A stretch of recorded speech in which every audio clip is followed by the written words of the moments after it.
Josh, today we're talking about fasting. My argument is fasting is a great way to do it. I used to be much heavier than I am right now. I did a 38-day fast. So that's 38 days without eating anything. There's no juice, there's no other bullshit like that.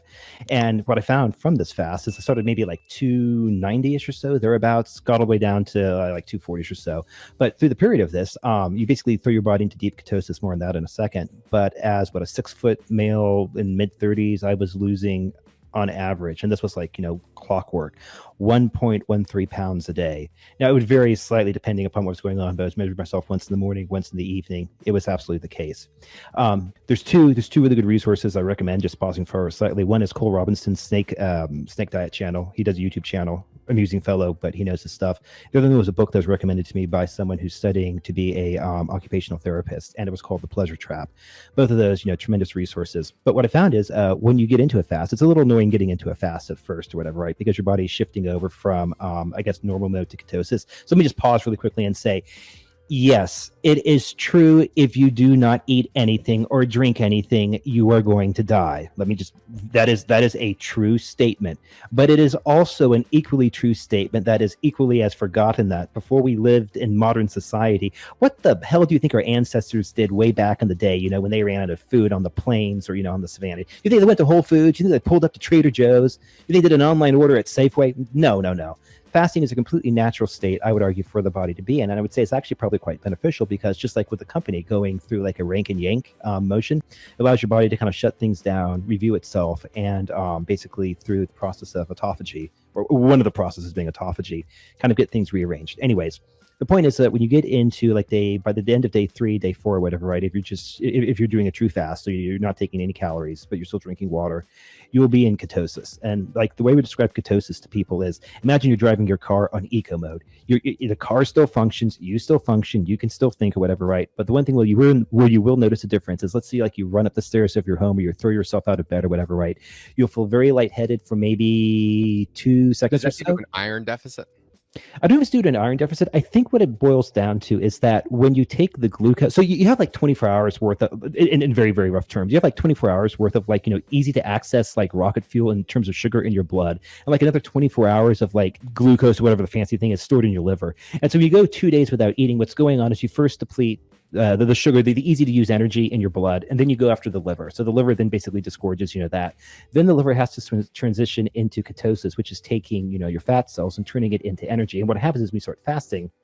Well, you see this in a few days, but your tongue will change color, almost like this yellowish thing, and that's the result of ketones, which is the byproduct of your liver turning fat into energy that you can use. Another cool thing about all of this is that your body is designed to run on this energy, kind of like in eco mode. But there's many bad things, like cancer is a good example, and this is what the Pleasure Trap calls out. That's not designed to operate on this. And so what this means is that when you throw yourself into deep, please do not consider this medical advice. Just consider this a interesting way of framing it.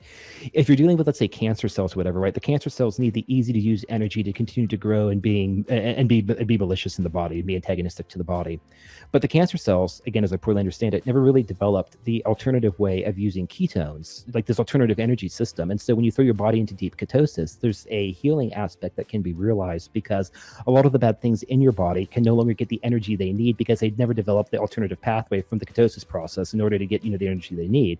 And so you deprive them of the energy they need. You basically starve them on the vine. And so that's one of the reasons why you see this fasting can have some very beneficial health effects. And yes, again, you still have to eat something or whatever, right? Or else you will die. But being an American, or regular periodic fasting, I think is incredibly beneficial for that. And anyways, that's really just put one last thing with ketosis or whatever, right? You find, at least I found, that I could think much clearer. Once you get through the initial 3 or 4 days, you could think much clearer on the situation. You had much more you were much more focused on that front. Another thing too, Josh, I mean, this from being around me long enough, is like I can, like, one of my big social things is I go to the gym, and I go to kind of like my usual collection of restaurants or whatever right in the middle of the day. And even if I'm on fast, I'll still go to the same restaurants. I just sit at the bar where I pretty much sit all the time. I've got my spot over there, the usual suspects. And I still do work, I still drink, because I do enjoy like the social interaction. I kind of like in this, like a smoker or whatever, right? Who will still like go out and like stand with all his or her smoking buddies, but instead of like lighting up a cigarette, they're just chewing a piece of gum or whatever, right? So you just kind of go through the motions. But anyway, let me, at this point, and then I'll kick it back to you. I just want to throw out to many people that and probably one of the only things that I will ever disagree with Mr. Kevin Samuels on is, he said 7 days without food, 3 days without water, you die. Kevin Samuels, you knew a lot of shit about a lot of things, but sir, very respectfully on that one thing, I've done 38 days with zero, and I mean zero food. Granted, I had a little bit extra, so you could say that front, but you came through okay. And I know some people who have done a 7-day dry fast, which is kind of one of the goals I have, even though I've never been able to realize that. So that's nothing, not even water for that one. Yeah, right now I'm currently probably about 21 hours into a fast right now. Going to be going probably 3 to 4 days. And the main reason why I started was, well, Justin kind of got me into it, but every single person that I kind of mentioned it to, their eyes shot behind their head. They were just basically saying, you're going to die.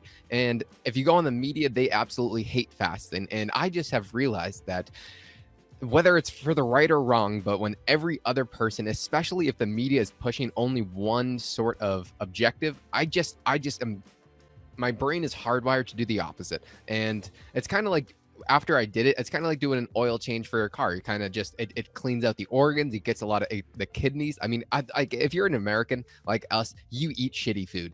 I mean, as much as you try and say like, oh yeah, I'm on a nice diet, you aren't. Like the garbage seed oils and massive amounts of sugar that we are taking in, I can clearly tell that I'm getting negative side effects because I have those sugars fighting to try and make me eat food. It is a legit drug, and you feel actually like, let's say you're a heroin addict, your body is going to feel a certain way until you kind of get over that slump. And your body right now, my body is fighting. I was saying, Justin, you need to make sure you take the lead on this video because I'm mentally slow because of this. But after you get into ketosis, after the 3 days, your brain functionality comes back, and you realize like, oh wait, I'm not actually going to die. And there's nothing actually wrong with this, and you can kind of just keep trucking along. Yeah, and you can ask yourself, what do you think our ancestors did back in the day? Hint, they weren't going to Trader Joe's and Whole Foods, just throwing it out there. The other thing, too, I will also add, too, for myself is when I started eating again. This was back in, Ann was still with us when this was going on. So yeah, it's been a few years now. But when I started eating foods again, like I found that my palate had changed. Like I used to, like ice cream or whatever, right? I used to be an ice cream goblin or whatever, right? And don't get me wrong, like, I still like the idea of ice cream, but like it's too sweet. Like even like right now when I think about it, it's like, I just can't do it. There's, I still have a bit of a sweet tooth, but I find it's much more subdued. Yeah, honeycomb, exactly. Like that's one of my go-to treats. I love raw honeycomb. There's the other like these vegan bites, which are like sweetened with like dates and stuff, but there's very little sugar that's in there. But when I started eating again, like the main part of my diet, I'm like, it just tasted great was vegetables, legumes, so like beans and stuff like that, nuts, cheeses, much more of a savory thing. The other thing I will add is this: I didn't know this the first time around. And if I ever went, and I would say like a deep fast, like going about like 4 or 5 days is just, shooting from the hip of what I would say is where you start needing to be a little bit more cautious about it. But there are 3 things, again, as I poorly understand it, that your body can't make on its own. Or that your body needs to source from somewhere else: sodium, potassium, and magnesium. And what I do again with Cole Robinson, he makes these, he calls it snake juice packets, which is basically just this concentrated hit of sodium, potassium, and magnesium. You actually feel so much better after taking it too. Like instantly, you get this massive mental clarity just because your body does actually need that. I don't have any of that with me, but our good buddy Nathan, I'm gonna kind of talk to him and make my own sort of concoction of those kinds of things going into probably. Actually, yeah, Justin, I'm about to send you up a package. I'll put some of that in there so you can have some of that. But it's a it's a good thing for that. But anyways, the other thing I was going to say too is that if you're trying to change your diet, as I'm always fond of joking, how do you make a fat person look thin? Well, you stand them next to an even fatter person, or to say slightly differently, like how do you make food that you want that your body should eat taste bad? You put it next to like deep fried, mega stuffed Oreo or whatever. I mean, of course you're not. I mean, of course you're not going to eat what you want to eat if you've been perverted like that. But this gets back to the concept of fasting, where you give your body this huge chance to give a reset, and it's much easier to do the right thing. Or pardon me. It's much easier to eat food that's good for you if you want to eat the food that's good for you. Again, like one of my favorite restaurants to go to, they kind of like market themselves as a vegan cafe, they're not too vegan, thankfully, but like health is a big thing of that. And so basically their secret sauce is like stir frying stuff, like very big on vegetables, organic, the works like that. And what I find is like, this stuff now tastes great. You'll have a real appreciation for whole foods, and that's something that like right now I'm not craving. Like I don't want double stuffed Oreos or nasty junk food. I don't want pizza right now. If I could have Charms, even Lucky Charms, Josh, be honest, no. hey, fair play. After my first fast, I mean, I was breaking it legitly. We started like I don't know 3 days, I think we did, and you have to say, sorry, it was in Houston. You'd come to Houston or whatever, right? I think we thought Moas was going to happen or whatever. Well, anyways, you were in Houston or whatever, right? Day 3, you broke it, and And then, well, we started fantastic. All right. I mean, we started with, because usually, like, if you end a fast, you want to kind of do it in a more intelligent way, which you start with kind of a broth. So I took some chicken broth. I'm pretty sure we had like some slight vegetables and some egg, or just light foods. And then at nighttime, I had a sweet tooth, and I said, Justin, let's go to the store really quick, and we'll find like a healthy snack to kind of bring back home. And What snack did you find at the well, grocery store? I found strawberries, I found yogurt, and then I somehow managed to come home with a box of Lucky Charms, and I finished it in just about 2 sittings in a very short time period. Yeah, so let me give a bit of more context on this. So, like, I haven't moved into the place because I'm at right now, because I refuse to move into the place that I'm at right now for a variety of other reasons. So, like, I don't cook for myself either. So, like, I mean, I have like 2 like frying pans just because they were accidentally taken out of a box or whatever, just sit on the stove or whatever, right? But Josh, remember what you did? Like, these are the only bowls that I had. So, like, they're like this.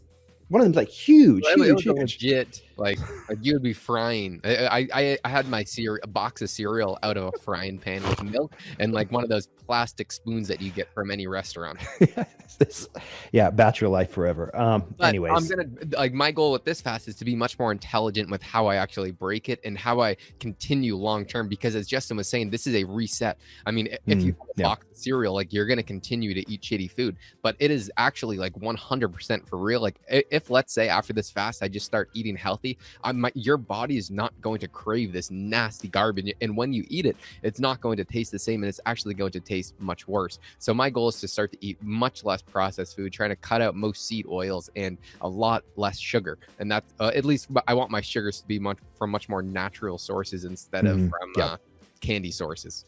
Absolutely. Yeah, no, 100% agree on that front. 100% agree on that front. So what do you guys think about fasting? If you guys do want to come along with us, start the fast tonight. Thank you, and we'll see you on the next one.